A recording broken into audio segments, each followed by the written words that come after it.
Good morning students. तो आज के इस लेक्चर में हम पढ़ेंगे चैप्टर नंबर 1 क्लास 10th का, जिसमें हम बात करेंगे आज केमिकल रिएक्शन एंड इक्वेशंस के बारे में। देखिए, सबसे पहले हम जानेंगे कि केमिकल रिएक्शंस क्या होती हैं, फिर उसके बाद हम बात करेंगे रिएक्टेंट प्रोडक्ट के बारे में, फिर जानेंगे केमिकल इक्वेशंस क्या होती हैं, और लास्ट में हम बात करेंगे जो स्केलेटन केमिकल इक्वेशन होती है वो क्या होती है। तो ये सारी चीज़ें आज हम इस लेक्चर में डिस्कस करेंगे। तो वीडियो को स्टार्ट करने से पहले चैनल पे नए हैं सब्सक्राइब कर देना और बेल नोटिफिकेशन को जरूर ऑन कर लेना। देखिए, सबसे पहले हम पढ़ते हैं केमिकल रिएक्शंस के बारे में। देखिए, चैप्टर का नाम है केमिकल रिएक्शन। तो सबसे पहले हमें ये पता होना चाहिए कि केमिकल रिएक्शंस क्या होती हैं। ठीक है, आप चाहें तो कॉपी पेन लेके बैठ सकते हैं और आप आसानी से इसके नोट्स बना सकते हैं। देखिए, क्या होती है केमिकल रिएक्शंस। सबसे पहले मैं आपको बता देता हूँ डेफिनेशन। देखिए, केमिकल रिएक्शन क्या होती है। A reaction in which chemical changes takes place, यानी कि एक ऐसी रिएक्शन जिसमें केमिकल चेंजेस हमारे पास बनते हैं, टेक्स प्लेस होते हैं। इसमें केमिकल चेंजेस में आपके पास कुछ भी हो सकता है, नया सब्सटेंस फॉर्म हो सकता है। ठीक है, अब नए सब्सटेंस का आपको पता कैसे लगेगा कि नया सब्सटेंस फॉर्म हुआ है। या तो उसका कलर चेंज हो सकता है, या गैस प्रोडक्शन हो सकती है, अलग अलग गैसेस निकल सकती हैं, या फिर टेम्परेचर जो है उसमें भी चेंज हो सकता है, यानी कि टेम्परेचर जो है वो कम भी हो सकता है और ज़्यादा भी हो सकता है। ठीक है, तो पहले मैं डेफिनेशन इसकी लिख लेता हूँ प्रॉपर तरीके से। देखिए, अ रिएक्शन इन विच, ऐसी reaction in which chemical changes takes place. ठीक है, केमिकल चेंजेस जिसमें होते हैं उस रिएक्शन को बोला जाता है केमिकल रिएक्शन। ठीक है, इसमें हमारे पास जो है वो न्यू सब्सटेंस फॉर्म होता है। ठीक है, ये भी आप लिख लेना, न्यू सब्सटेंस इज फॉर्म्ड। इसमें हमारे पास नया सब्सटेंस फॉर्म होता है। ठीक है, अब इसमें जो भी चेंजेस हुए हैं उनको आप कैसे नोटिस करेंगे। या तो उसका सॉल्यूशन का जो कलर है वो चेंज हो सकता है, कलर भी चेंज हो सकता है। ठीक है, दूसरा क्या हो सकता है, कोई गैस प्रोडक्शन हो सकती है, यानी कि अलग से कोई गैस निकल सकती है। ठीक है, और क्या हो सकता है, या तो उसका टेम्परेचर चेंज हो सकता है। ठीक है, तो ये 2-3 चेंजेस मैंने बताए हैं, और भी काफ़ी सारे चेंजेस हो सकते हैं, डिपेंड करता है कि रिएक्शन आप कौन सी करवा रहे हैं। ठीक है, तो केमिकल रिएक्शन की डेफिनेशन आई थिंक सभी के याद हो चुकी होगी। Reaction in which chemical changes takes place, ऐसी रिएक्शन जिसमें केमिकल चेंजेस होते हैं उसे हम बोलते हैं केमिकल रिएक्शन। ठीक है स्टूडेंट्स, अब देखिए, मैं सबसे पहले इसमें एग्जांपल ले लेते हैं कंबस्चन का। ठीक है, कंबस्चन किसे बोलते हैं, जब हम मीथेन को ऑक्सीजन में जलाते हैं, यानी कि मीथेन का फॉर्मूला होता है CH4। जब इसको हम जलाते हैं ऑक्सीजन की प्रेजेंस में, तब हमारे पास एक रिएक्शन होती है जिसमें कार्बन डाइऑक्साइड निकलता है और वाटर के 2 मॉलिक्यूल निकलते हैं। ठीक है, तो इस रिएक्शन में देखो क्या हुआ है, केमिकल रिएक्शन में CH4 प्लस ट्वाइस O2 हमारे पास बनेगा CO2, और साथ में हाइड्रोजन और ऑक्सीजन मिलके दोनों क्या बना देंगे, वाटर। ठीक है, इसको हम बोलते हैं मीथेन। ठीक है, आप चाहें तो इसको लिख सकते हैं, दैट इज़ मीथेन। और ये हमारे पास होती है ऑक्सीजन, दोनों आपस में मिलेंगे तो कार्बन डाइऑक्साइड बनाएंगे, कार्बन डाइऑक्साइड बनाएंगे, और ठीक है, साथ में निकल जाएगा बाहर ये वाटर। ठीक है स्टूडेंट्स, सेम ऐसे ही मैं एक और एग्जांपल ले लेता हूँ फोटोसिंथेसिस का। फोटोसिंथेसिस की रिएक्शन भी आपको आनी बहुत ज़रूरी है, एग्ज़ाम पॉइंट ऑफ व्यू से वेरी इंपॉर्टेंट क्वेश्चन यहाँ से पूछा जाता है। तो सभी ने ये रिएक्शन तो याद करनी ही करनी है। ये आपकी रिएक्शन जो है वो लाइव प्रोसेस में भी है चैप्टर में। ठीक है, इसलिए मैंने इस रिएक्शन को यहाँ भी दिखाया है, ताकि स्टूडेंट्स जब इसको बार बार रिपीट करेगा तो कहीं ना कहीं उसके याद हो ही जाएगी। ठीक है, देखो, फोटोसिंथेसिस रिएक्शन में क्या होता है, हमारे पास कार्बन डाइऑक्साइड, ठीक है, प्लांट्स ग्रहण करते हैं या उसको लेते हैं, और इसको वाटर के साथ जब रिएक्शन कराएंगे तो ये रिएक्शन किसकी प्रेजेंस में होगी, लाइट की प्रेजेंस में, यानी कि सनलाइट की प्रेजेंस में रिएक्शन होगी। तो ये बनाएंगे हमारे पास C6H12O6, और साथ में ऑक्सीजन बाहर निकाल देंगे। ठीक है, ऑक्सीजन बाहर निकाल देंगे। देखो, अब इस रिएक्शन में क्या हुआ है, ये हमारे पास कार्बन डाइऑक्साइड पेड़ पौधों ने ली, ठीक है, और वाटर के साथ दोनों कंबाइन करके, ठीक है, सनलाइट की प्रेजेंस में इन्होंने बनाया ये, इसको क्या बोलते हैं, ग्लूकोज। क्या बोलते हैं इसको, ग्लूकोज। और ये हमारे पास ऑक्सीजन जो है वो बाहर निकल गई है, जिसको हम सांस के द्वारा अपने बॉडी में ले जाते हैं। ठीक है, ये ऑक्सीजन होगी, ये हमारा वाटर हो गया, और ये हमारी कार्बन डाइऑक्साइड होगी। ठीक है, तो फोटोसिंथेसिस प्रोसेस में क्या हुआ है कि जो कार्बन डाइऑक्साइड है और जो वाटर है दोनों ने रिएक्शन की है, किसकी प्रेजेंस में, सनलाइट की प्रेजेंस में, सूर्य के प्रकाश की किरणों की रिएक्शन उसमें प्रेजेंस में। और रिएक्शन हमारे पास कंप्लीट होने के बाद जो प्रोडक्ट बना है वो बना है हमारे पास एक ग्लूकोज बना है, ठीक है, इसको हम ग्लूकोज बोलते हैं। और ये लास्ट में हमारे पास बना है ऑक्सीजन, जिसको हम सांस के द्वारा अंदर ले जाते हैं, ठीक है। यही ग्लूकोज होता है जिससे पेड़ पौधे जो है अपना फूड पूरा कंप्लीट करते हैं, ठीक है स्टूडेंट्स, ठीक है। अब इसके बाद हम चलते हैं आगे एक और नई टर्म के बारे में। इसमें हमारे पास काफ़ी सारी टर्म्स हैं। अगर हम बात करें, अब हम दो मेन टर्म्स के बारे में बात करेंगे। सबसे पहले बात कर लेते हैं हम यहाँ पे रिएक्टेंट्स के बारे में, ठीक है, फिर उसके बाद बात करेंगे हम प्रोडक्ट्स के बारे में। सबसे पहले देखिए बात कर लेते हैं रिएक्टेंट्स के बारे में। रिएक्टेंट्स, देखिए रिएक्टेंट्स क्या हैं, सबसे पहले इसको समझ लेते हैं। रिएक्टेंट्स भी बहुत इंपॉर्टेंट टर्म्स हैं, ठीक है, केमिकल रिएक्शन के अंदर। सबसे पहले इसकी डेफिनेशन लिख लेता हूँ मैं, बहुत ही आसान है ये भी। दो substance which take part in chemical reaction, यानी कि ऐसे सब्सटेंस, दो substance which take part in chemical reaction, in chemical reaction, यानी कि ऐसे सब्सटेंस जो केमिकल रिएक्शन में पार्टिसिपेट करते हैं, ठीक है, उनको बोला जाता है रिएक्टेंट्स, ठीक है। और रिएक्टेंट हमेशा लेफ्ट हैंड साइड में ही लिखे जाते हैं, ठीक है, ये हमेशा लेफ्ट हैंड साइड में ही लिखे जाते हैं, ठीक है। तो जब भी हम कोई भी केमिकल रिएक्शन लिखेंगे तो उसमें जो है रिएक्टेंट है वो लेफ्ट हैंड साइड में ही लिखे जाते हैं। फॉर एग्जांपल के लिए जैसे मैंने एक रिएक्शन लिखी है HCl प्लस NaOH, ठीक है, एसिड और बेस की रिएक्शन कराते हैं हम, तो हमारे पास बनेगा NaCl प्लस साथ में वाटर, ठीक है।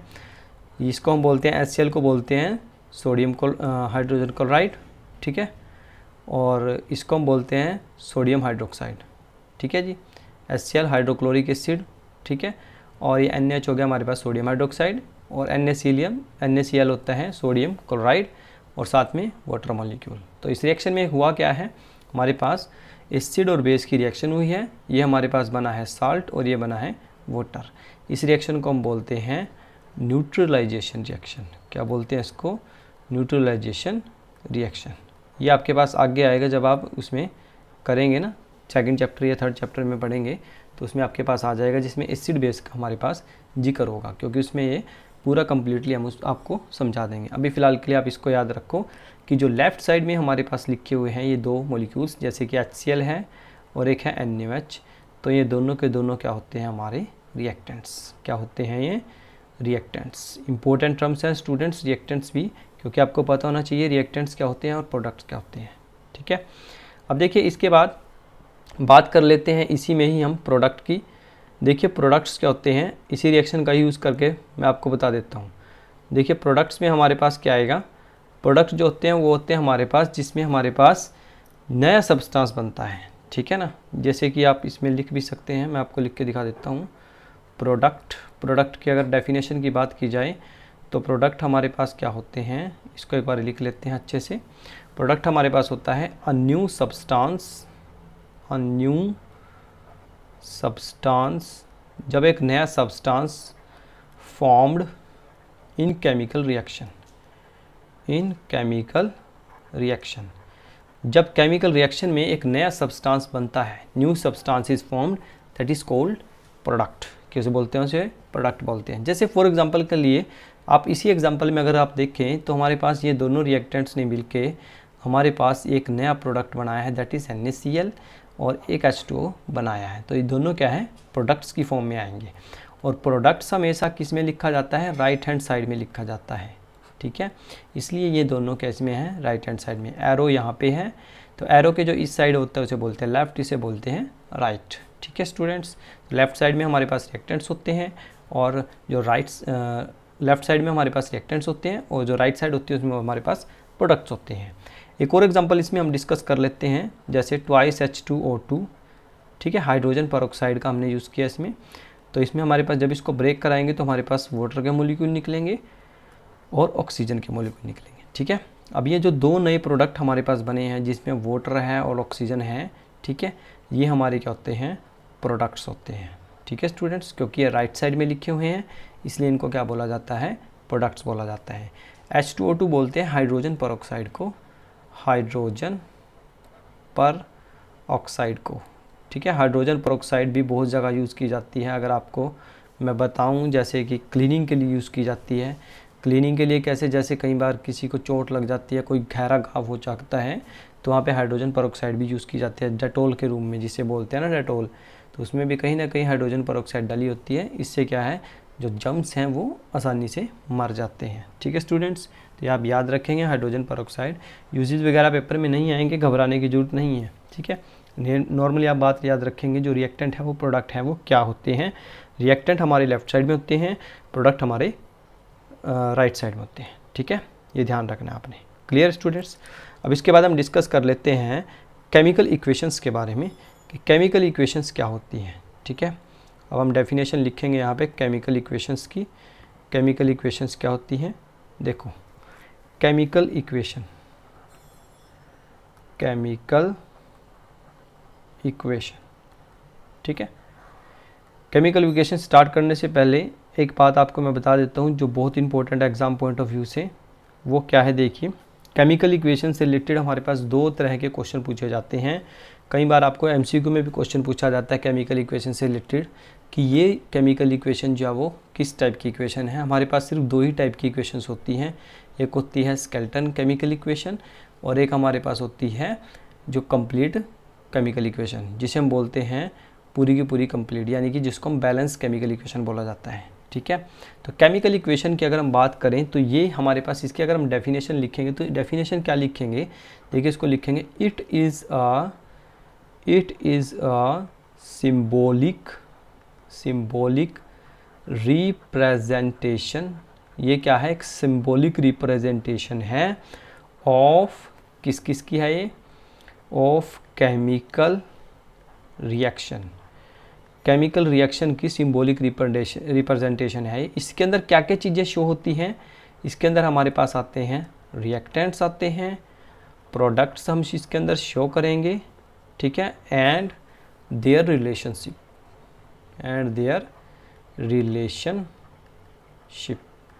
तो ये चीज़ें हम इसके अंदर शो करेंगे केमिकल इक्वेशंस के अंदर, ठीक है।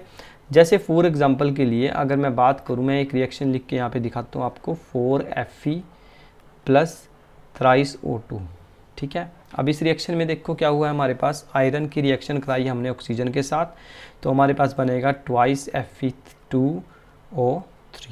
ये हमारा क्या है, प्रोडक्ट। ये दोनों हमारे क्या हैं, रिएक्टेंट्स हैं। अब ये केमिकल रिएक्शन है जिसमें हमें क्या किया है, देखो सिंबॉलिक रिप्रेजेंटेशन। सिंबॉलिक रिप्रेजेंटेशन का मतलब क्या है कि हमने जो भी हमारे पास मॉलिक्यूल्स हैं या जो भी हमारे पास एलिमेंट्स हैं उनको हमने एक सिंबल में दिखाया हुआ है। जैसे आयरन है, आयरन का सिंबल क्या होता है, Fe। ऑक्सीजन का सिंबल क्या होता है, O2, ठीक है। ऐसे ही ये जो फॉर्मूला बना है that is called ferric oxide. क्या बोलते हैं इसको, फेरिक ऑक्साइड, ठीक है। ये भी कई बार एग्जाम में क्वेश्चन पूछा जाता है, ठीक है स्टूडेंट्स, याद रखना है। फेरिक ऑक्साइड का फॉर्मूला होता है Fe2O3। तो इस रिएक्शन में हमारे पास जो है कि रिएक्टेंट्स भी हैं, प्रोडक्ट्स भी हैं और दोनों के बीच में रिलेशंस भी हैं, ठीक है। तो ऐसी रिएक्शन को बोला जाता है केमिकल इक्वेशन। क्या बोला जाता है इसको, केमिकल इक्वेशन, ठीक है जी। एक और एग्जांपल ले लेते हैं, 2H2O2 हाइड्रोजन पर ऑक्साइड का रिएक्शन। इसको अगर हम ब्रेक करेंगे 2H2 प्लस O2, ठीक है।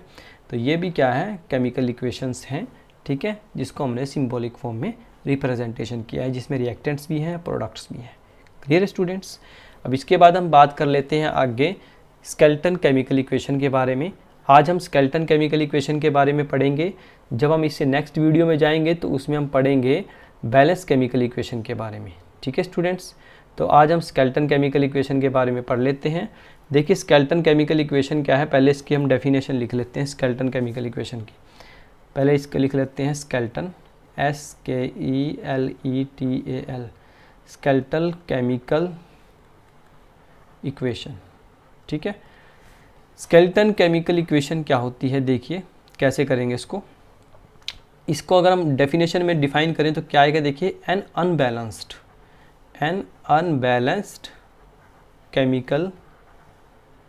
केमिकल इक्वेशन, यानी कि जो अनबैलेंस हो। अनबैलेंस का मतलब क्या है, यहाँ पे देखिए उसको समझ लेते हैं।